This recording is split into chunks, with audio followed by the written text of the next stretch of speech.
It's getting very, very busy there in Windsor, Ellie, but what's the atmosphere like? Yes, good morning to you, Stephen and Anne. And it is a really sombre mood here in Windsor, despite the fact that there are hundreds of people here who are paying their respects. It's not noisy at all. It still feels very still, very sombre. People are speaking still in hushed tones. I think it really is starting to sink in for people what happened on Thursday night. Obviously, it's a Saturday. For many people, it's their first opportunity to actually come down to Windsor Castle and to pay their respects, and people are quite obviously moved by the scene here. The hundreds of bouquets, of flags, of signs and letters that I can see here. So many children have come actually with their parents, which we haven't seen so much in the past few days.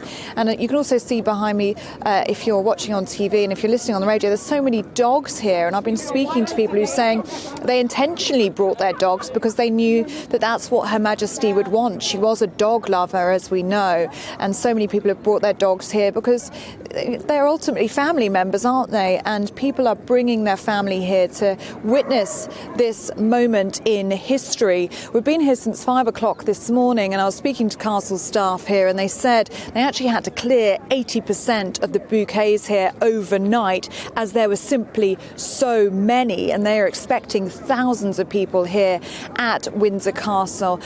They simply think there's going to be too many. They've moved them inside to St George's Chapel, and they've kept all of the letters and the notes, and they will give them to the royal family to read at a later stage. But they wanted to allow everybody today to have a place to leave their flowers, and that is what we are seeing.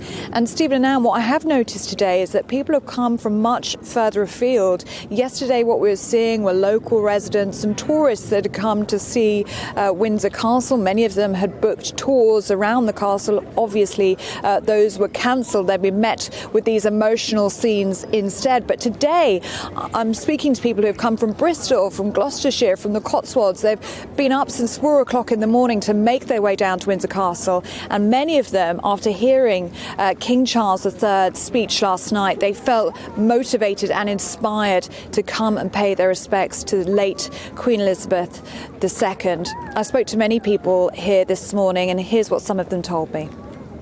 I think I hadn't quite realised what an impact it would have on myself. And listening to King Charles yesterday talking about his mother in those wonderful solemn tones, and it was moving. And then we thought, no, we have to come, we have to bring some flowers and pay our respects to our wonderful Queen.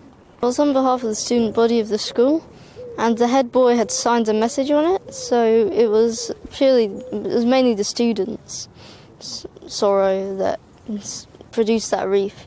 It had lilies, roses. Actually, I kind of thought it was artificial. It looked so stunning. She was a really excellent queen. I mean, she established, earlier in her reign, she established the welfare state and the NHS and hospitals and stuff after World War II. So she's a really excellent queen. Because the Queen's died, hasn't she? How does that make you feel? Sad. Yeah. Did you like the Queen? Yeah. And is that Her Majesty? Yeah. And did you draw that? Yeah. Wow. Is that her crown that I can see there? Yes. I think that's a beautiful drawing, and Her Majesty would love that.